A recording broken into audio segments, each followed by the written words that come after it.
In Rhode Island, it's back. Park your car in Harvard Yard. Rhode Island... Oh, my friends, I should have not reacted to this video. I don't see the difference. Oh, man. Oh, it's okay, this will be a disaster of a video to me, my friends. I'm sorry. Let's see if I can catch the difference. That sounded exactly the same. Usually pretty fronted. Park your car in Harvard Yard. In Rhode Island, it's back. Park your car in Harvard Yard. That's the same thing. What? What's up, my friend? Today I'll be reacting to Accent Expert gives a tour of US accents. Okay, this should be interesting, but before I go into that, can I ask you for one thing? If you can leave a like on this one, thank you so much. It's the best way to show support. If you can subscribe, well, in that case, forget about it. You make my day, have that in consideration. Now, link for the original video in my description. You guys end up recommending this one quite a lot, so let's play it. New York City, Trenton, North Carolina, Ocracoke Island, Mississippi, and northern Florida. That's where you get the sort of Blanche Dubois, Scarlett O'Hara kind of classical Southern accent. Okay. Hi, my name is Eric Singer. I'm a dialect coach. Today we're going to take a little tour of some of the different accents of English-speaking North America. Sure. Okay, my friends, you may think I'm very ignorant, but I believe the Americans had like 2 or 3 accents. The South one, New York, and that's it.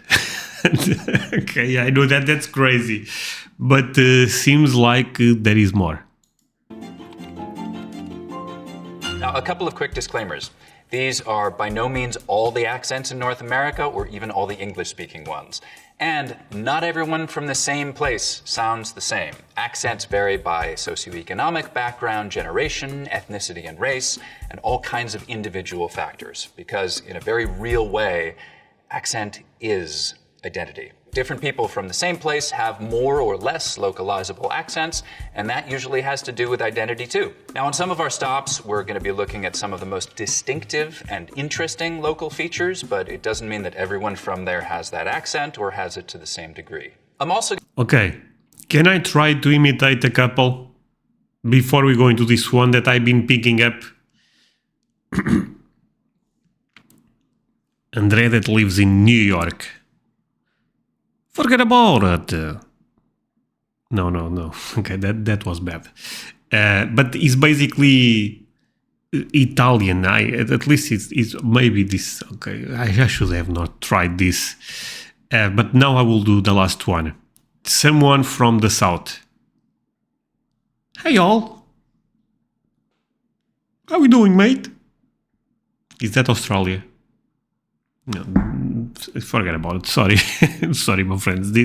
Okay, I may have to cut this part of the video. No, this was bad. Jesus, I'm embarrassed. We're going to have some linguists and language experts from around the continent join me today to lend their expertise in some of these areas. Hi, I'm Megan Figueroa. Hi, I'm Nicole. Peace. I'm Sun Michaud. Hi, I'm Kalina. Hi, I'm Imani Doran. One of the things you'll notice along the way is that accents often don't follow political boundaries, especially ones like state lines. They'll follow major geographical boundaries, things like mountains for sure, but what regional accent differences mostly reflect is settlement patterns and contact. Historically isolated communities like Ocracoke Island in the Outer Banks of North Carolina or the Sea Islands in the Lowcountry in Georgia can have really distinctive speech ways. They've had the time and isolation necessary to diverge and develop them. That's the other thing that makes for accent variety. Time. There's a lot more accent diversity in the British Isles, for example, where there are local populations that have been speaking English in their particular way for hundreds and hundreds of years.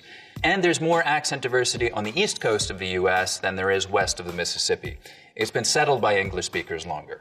The first places English was spoken in North America were Roanoke, Jamestown, and of course, Plymouth, Massachusetts, where the Pilgrims landed in 1620. So let's start there. The Pilgrims spoke with what we call rhotic accents, meaning they said all their R's. In fact, so did almost all English speakers in 1620, including the ones in England. That's right, a Southern English accent might have used to sound something like this. It was only in the late 18th century that fashionable young people in and around London started dropping their R's, and from there the trend spread to America. Now, north of Plymouth Rock, we have Harvard Yard. One of the places you might hear a Boston accent today. Stereotypical Boston accents, of course, are non-rhotic, meaning no R sounds in park your car in Harvard Yard. Let's all get in the car. Dude, this is crazy to me. Oh my god. I feel so ignorant right now. So Boston, no R's? Okay. But how they say the word forget? Forget. Is that... I don't know. And head south down the coast now into Rhode Island. Traditional Rhode Island accents here are still non-rhotic, but there's a key vowel difference. The placement for that vowel sound in park your car in Harvard Yard. We'll call this the start vowel. In Boston, it's usually pretty fronted. Park your car in Harvard Yard. In Rhode Island, it's back. Park your car in Harvard Yard. Rhode Island. Oh, my friends, I should have not reacted to this video. I don't see the difference. Oh, man. Oh, okay, this will be a disaster of a video to me, my friends. I'm sorry. Okay, let's see if I can catch the difference. That sounded exactly the same. Usually pretty fronted. Park your car in Harvard Yard. In Rhode Island, it's back. Park your car in Harvard Yard. That's the same thing. What? Oh no, oh my god, what? Why am I reacting to this? I've been avoiding reacting to accent stuff because for me everything sounds the same. Because I speak Russian English, as you guys tend to say. But, oh no. I will try it one more time, but I'm not finding the difference. In Boston, it's usually pretty fronted. Park your car in Harvard Yard. In Rhode Island, it's back. Park your car in Harvard Yard. Rhode Island accents were shaped by a lot of Irish and Italian immigration, just like New York City. So many accents. They don't vary by borough, by the way. That's a myth. I know you guys are going to tell me to forget about it, but I'm sorry. Sociolinguists have studied this really carefully, and there just really isn't anything. Okay, the New York I'm a bit more familiar because of TV shows and stuff like that. Basically, it's a bit gangster. You know what I mean? Such thing as a specifically Brooklyn, a specifically Bronx accent. There certainly are a lot of different New York City accents, but they vary by socioeconomic background and by ethnicity and other aspects of group belonging and identity more than by neighborhood or by borough. They're historically non-rhotic, though that's changing some in the youngest generations for sure. Here's something fun most of them have in common. The tongue tip hits the teeth, or close to them, on TD and N sounds instead of, a little further back. So you can hear that in like this kind of New York City accent, tongue tip on the teeth, Times Square, New York City, and this kind of New York accent, 22nd Street, Times Square, Dumbo, taxis, traffic, and so on. Okay, dude, this is amazing. So, I'm sorry, again, I'm not the best person to react to this, I'm aware, because I cannot tell the difference that well, but I'm picking up some difference. And I did not know about this. So the way I speak English of New York is, tell me about it, my friend. Okay, that's bad. Never mind. Okay, so you may have noticed that all of these accents I've talked about so far sound pretty white. I'm going to take a pause here, and linguist Nicole Holliday is going to go a little deeper on African-American English varieties. My colleague, Amani Dorn, is going to demonstrate some of those accents. Hi, I'm Nicole Holliday, and I'm a linguist. As we know, New York has all kinds of people in it. African-American English has a lot of shared features across regions because of its history. So Black people in Africa were kidnapped and brought to what is now the United States. At the time, they didn't all speak the same languages. They spoke multiple different African languages. And those languages came into contact not only with each other, but those languages were also coming into contact with the English spoken by the colonizers. This created a situation where there was a really unusual learning exposure to English, right? So there are all of these languages in contact with each other. And for economic and survival reasons, the enslaved people had to, in some ways, acquire English. But the English that they were acquiring was not like what you learn in the classroom, right? It was under this really unusual situation of acquisition. So some Okay. of the features that we see in modern African American English are a result of this contact between the African languages as well as the English spoken by colonizers, and those features have persisted over generations. After slavery was legally ended, the majority of African Americans remained in the South but experienced really extreme segregation. This led to different varieties of English being spoken in Black and white communities within the South, and even as they moved north during the Great Migration. Nicole, how did the Great Migration influence accents? The English that we see today spoken by African Americans has some features that have persisted throughout generations. TH stopping, so that might be using something like a D sound for where you see a written TH. So dat for that. You can hear that in this clip. That for that. Okay. Okay. I guess. Okay. Maybe I... They said I could participate online. They said I could participate online. L vocalization. They said okay, let's see if how... To be honest, I don't have an accent apart from the Russian accent, as you guys say I have. But so what? This will be a long video, my friends. It is what it is. Participate online. They said I could participate online. They said I could participate online. More or less the same. I mean, there is a difference there, really?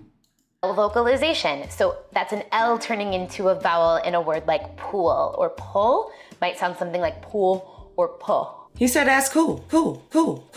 That's cool. We also see consonant clustering. That's cool. That's cool. Okay.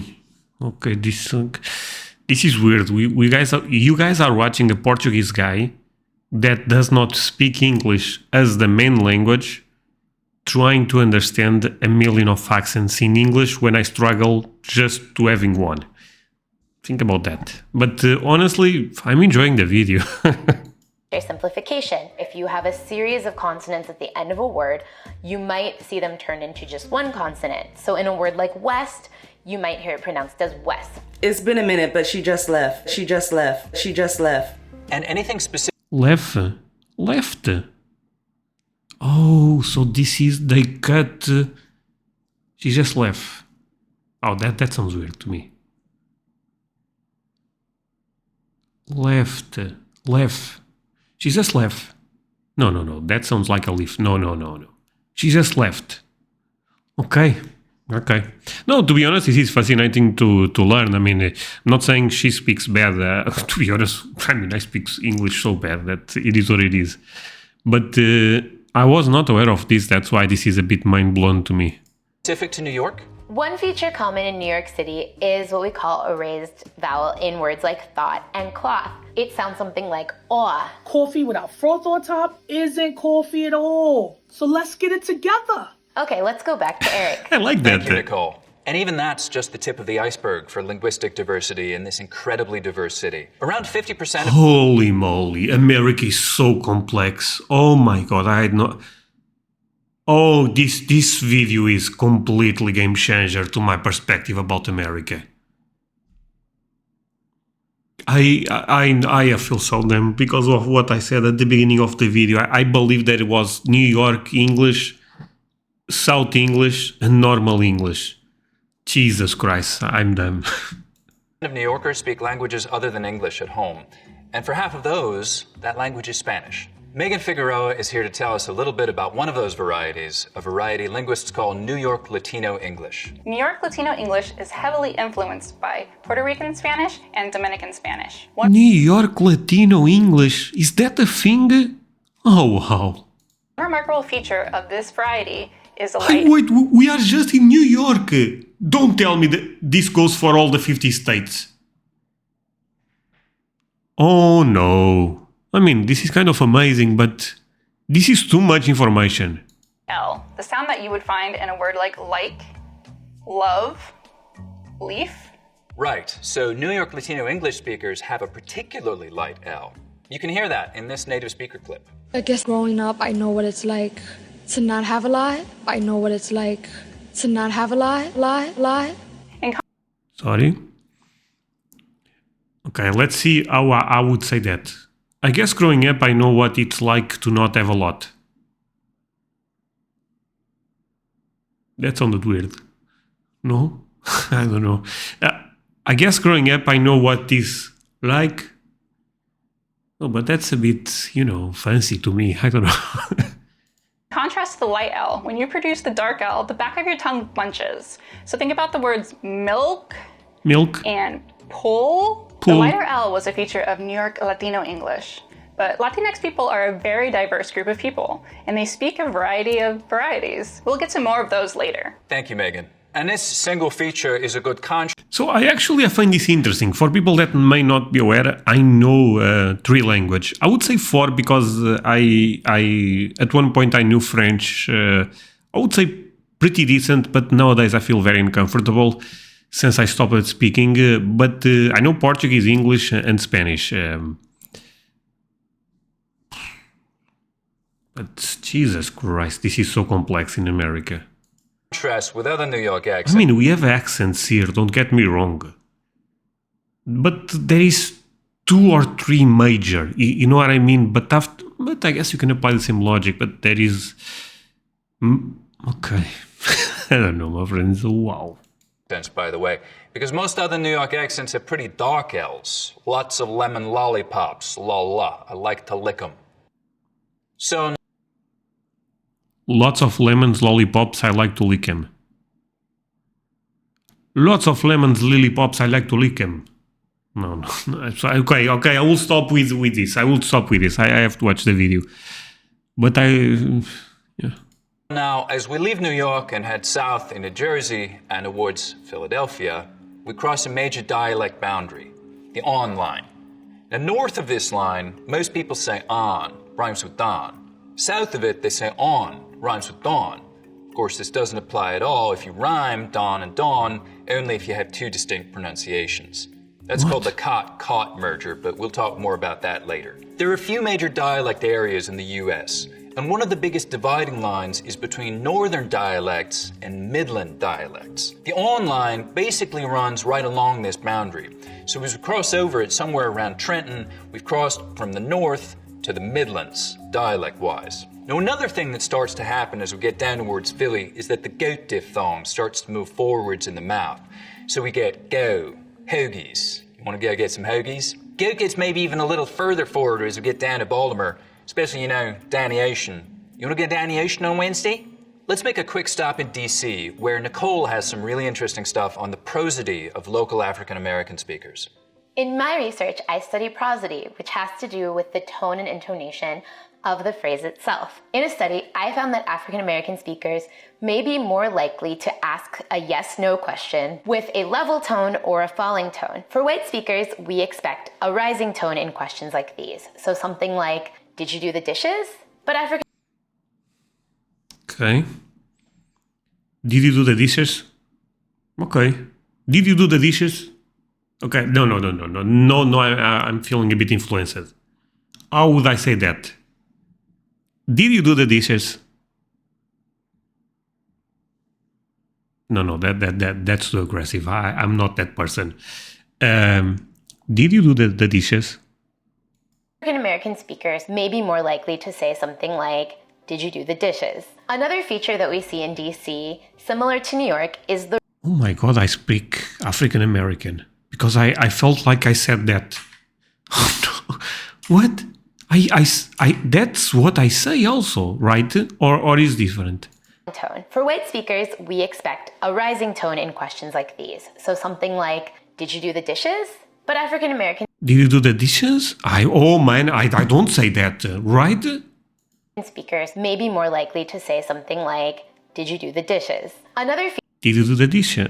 Oh, no, I don't know. You guys tell me. No, okay, Jesus Christ, this is so confusing to me. Feature that we see in DC. Not that matters, by the way. But, yet. And you guys told me, André, watch this because you will learn and you will understand accents in America. Dude, guys, this is not working. Sorry, this is not working. I'm a bit more confused right now. Similar. Quite more. I wish I would go back in time and live in a world where I believe there is two accents in America. Similar to New York is the raised thought cloth vowel, that ah. This is a new feature in DC, and we think it's part of a pattern of DC. So they are upgrading the system? Oh no, no chance. This is a new feature in DC, and we think it's part of a pattern of DC varieties becoming more like northern cities as opposed to the south. You can hear that in this clip. Change is needed, but at what cost? At what cost? Okay, let's go back to Eric. Now we take a quick detour over to Pittsburgh. Yins are the only people in all of North America that smooths the mouth diphthong, except for maybe Chicago sometimes. Now smoothing is when you take a diphthong, like ow, and smooth it out so it's just one sound, ah. Just like we have price smoothing in much of the South, so that I smooths out to just ah, price. Same thing here, except price.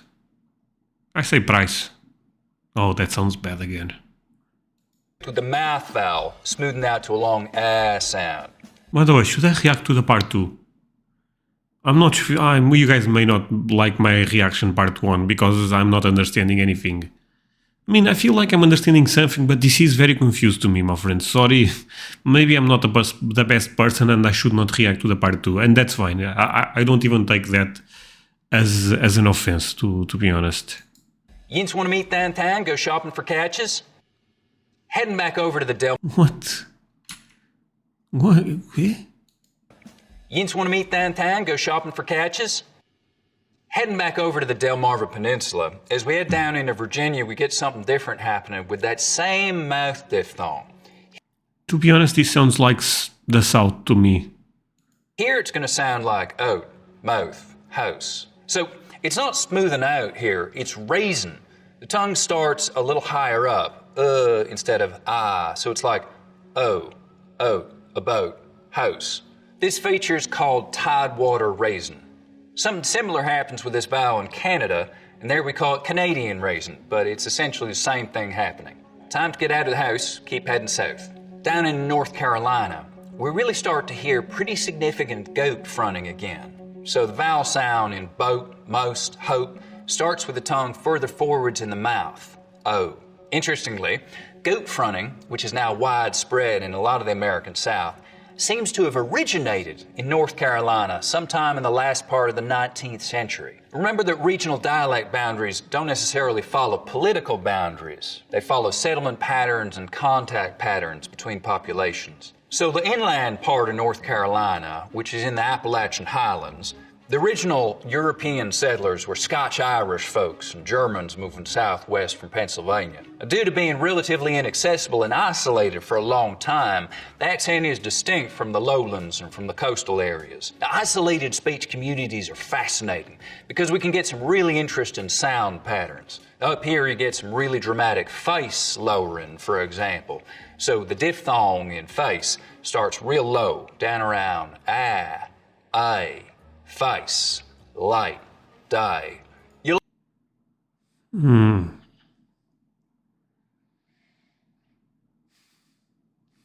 Okay, Jesus Christ. Okay, let's see if I understand this part a bit more. Okay. Ah, I, face. Face. But he says face, haze. Sorry. Starts real low, down around ah, I, face, face, light, die. Light. Oh no, that sounds like no light. Day. Die. No, die. No, not die. Oh no, you know what, my friends? I think me speaking my Russian English is fine.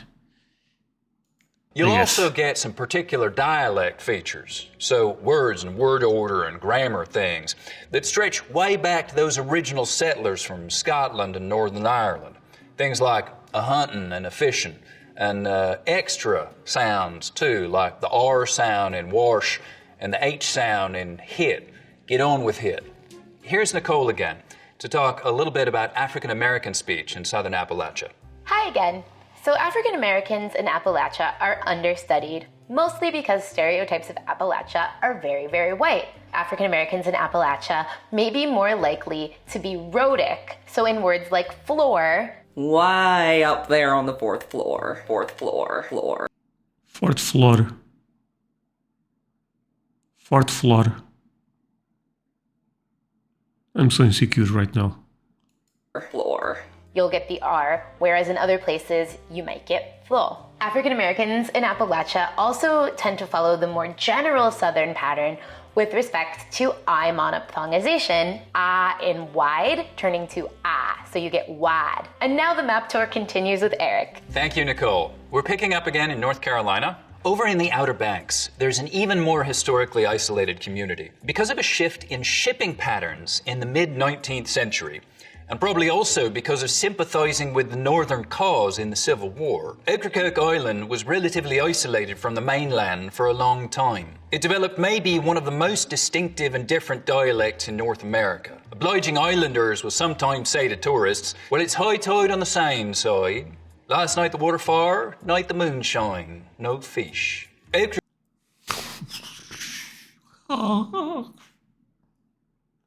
continue. Okay. Okay. Okay. I need a second to take all of this, honestly. Can I drink a bit of water? Sorry. Oh my god.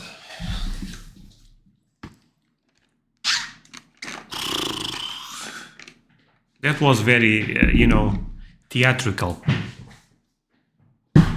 Well, Jesus Christ. In one end, there is a good thing on this. Even when I speak bad English, you are not sure. Maybe I'm speaking with some accent. That's the good thing. Boy, this will be... Oh, wow.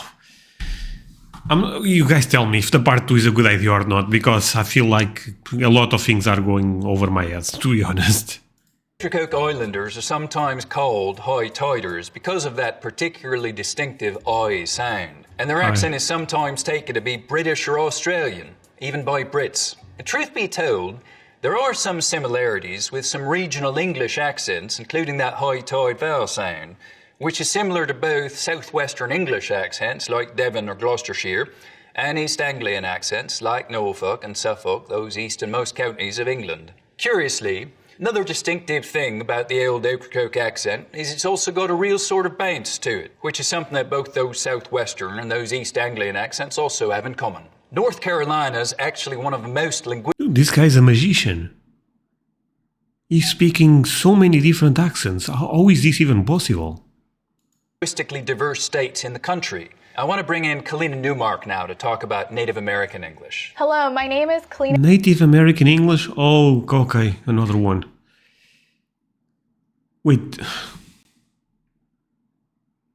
Newmark, and I am Talita Dene First Nations from the Northwest Territories, Canada. I come from a strong line of Dene and Métis leaders who are passionate about our language and cultural teachings. The Lumbee tribe is the largest state-recognized Native American tribe in North Carolina. Lumbee speakers combine and pronounce English words that distinguish them from African American and Southern speakers. Since encountering white settlers in the mid-1800s, the Lumbee have carved out a dialect of English that is uniquely theirs. One interesting feature is that Lumbee English speakers share vowel sounds present in the Outer Banks accent, where tide is pronounced toid. You can hear that in this native speaker clip. Tide is toid? That's not good in my book. I mean, I respect, don't get me wrong, but... Okay, so I'm thinking about going to visit America. I have to go to a place where I can understand English, because I was not aware it could be this difficult. Accent, where tide is pronounced... And do you guys understand me? Okay. I hope so. No, oh my god, I'm so insecure right now. I don't have an accent, right? An accent that you guys recognize in America.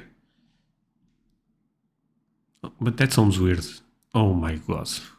Toyed. You can hear that in this native speaker clip. Well, when he got halfway, that little ditch on this side, ditch on this side, ditch on this side. Thank you, Side? They said soid? Desoid. Lena. So that Ocracoke Island high tider accent is an accent that's disappearing fast. The younger Ocracokers tend to speak much more mainstream American English. There's a popular idea that we're losing regional accents, that people are sounding more and more similar. That's true of some. Okay, to be honest, I find this amazing, my friends. Don't even get me wrong. This is just for someone that struggles with main English. Imagine all the accents. People in some places, especially some of these isolated communities, but it's not true across the board. There are actually plenty of accent differences that are getting more and more distinct over time. But of course, it's a complex picture. There are parts of the South that don't have all that much Southern about them, accent-wise. Raleigh, North Carolina, and Austin, Texas are two good examples. A lot of people from those two cities may be pretty hard to identify by their accents. Which brings us to what is sometimes called General American. What's General American? The first thing is, it's not one accent. It's basically a terrible term for a wide variety of accents that essentially don't have a lot of obvious regionally distinctive features in them. So even the mainstream American have a lot of difference? Oh, this is cool. Oh, this is crazy. Talk to Sun Michaud now. Sun is a native speaker of Gullah, a fascinating and really important Creole language spoken in the Low Countries in the Carolinas, Georgia, and Florida. Gullah is a language spoken in a region of the United States called the Gullah-Geechee Cultural Heritage Corridor, which extends officially from Wilmington, North Carolina, down to Jacksonville, Florida. Gullah is an Atlantic Creole, most similar with Bohemian Creole English and Bajan Creole. In fact, when I visited the Bahamas, a bunch of the local them thought that I'd been a local too. There are a variety of factors that inform the language. For instance, the secluded plantations on the Sea Island, a mixture of African languages, as well as the accents of lower class English and Irish indentured servants and slavers. European slavers were so ill-suited for the Sea Island's environment that they would often afford long periods of solitary time to our ancestors with little to no oversight. Slavers would mismatch the languages in order to confound them and hinder their ability to organize rebellions. Now, the scheme of this tactic was designed for Okay, the explanation was quite amazing. our Gullah-Geechee ancestors to be forced to speak English so that their overseers could be privy to their communications. But what slavers didn't predict is that this first-generation English-based African pidgin would develop into a Creole, a fully mature rule-governed language of its own, much of which remains with us today due to generations of forced segregation and eventual separation by choice before the building of bridges that increased easy access to and fro.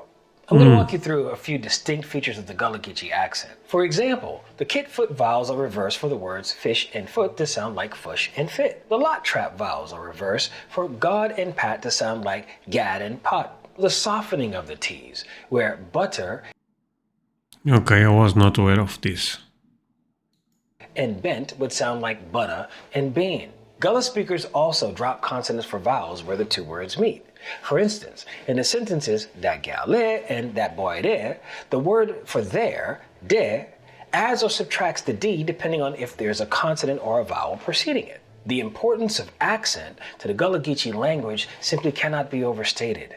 It is the clearest bond between ourselves and other displaced Africans throughout colonized spaces in the Black diaspora. How we sound is as important as what we say, because our accent is a statement in itself. This has been your Gullah teacher, Sun Michaud. Stay safe, and as always, we out ya. Peace. Thank you so much, Sun. So, if you're keeping count, that's 6 Southern accents already, even though we're not being remotely comprehensive here, and we've only been through a few states. Lots more to come. As we get into the piney woods belt, southern Georgia, Alabama, and Mississippi, and northern Florida, we get into one of the parts of the South that's always been rhotic. A lot of the South was historically non-rhotic. That's where you get this sort of Blanche Dubois, Scarlett O'Hara kind of classical Southern accent. You can hear that in this clip here. I've always depended on the kindness of strangers. You hear how there's no R in strangers? Strange. Oh, that's That's true. a non-rhotic accent. But that's changed, and changed fast over the last few decades, so that most younger white Southerners are now rhotic. In most of the piney woods belt, though, they always have been. Now, Nicole talked about the fact that some African American speakers in the southern Appalachians smooth out the I diphthong, the price vowel in some words, and we get a long I sound. But in other words, it stays a diphthong, I. And this is a pattern we find in a lot of the South. In most of the piney woods belt, though, there's always been what we can describe as full price smoothing, where some Southerners smooth the diphthong in words like fly, rise, and ride, but use diphthong in rice and right. Here in the piney woods belt, we're going to smooth them all. Fly, rise, ride, and rice, right, life, night. Okay. Fly, rise, right, rice, right, life, night. Okay. Not sure what I'm doing, but... And so on. There's an interesting posture thing here, too, which is that you start to get tongue tips that are very edge-focused.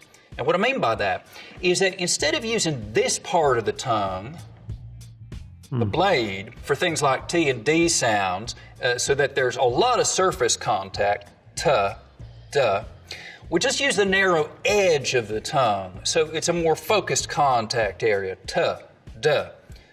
10 tired turtles talk about dentists. We're going to end part 1 right here, but we're going to continue this all the way across the continent. We're going to go to Chicago and Southern California, and yes, absolutely, we'll get out in a boat up in Canada. See you next.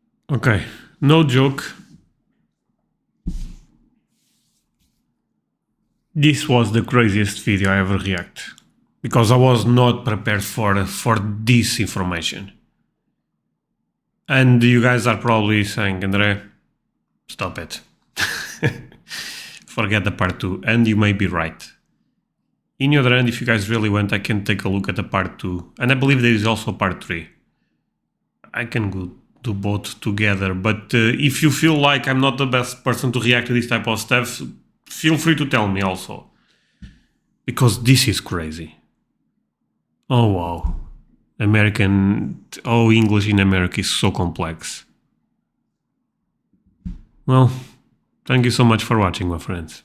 And that's it for today, my friends. Hope you end up enjoying this video. If that's the case, do not forget to leave a like. Also consider to subscribe if you are new to my channel. And also let me remember you about one thing. I have a Patreon community. I put videos there a bit earlier than I put on YouTube. So if you want to support me and have access to early content, go to my Patreon. I will leave a link on my description. Take a look at that. You can also scan the QR code you'll be seeing here. And that's it.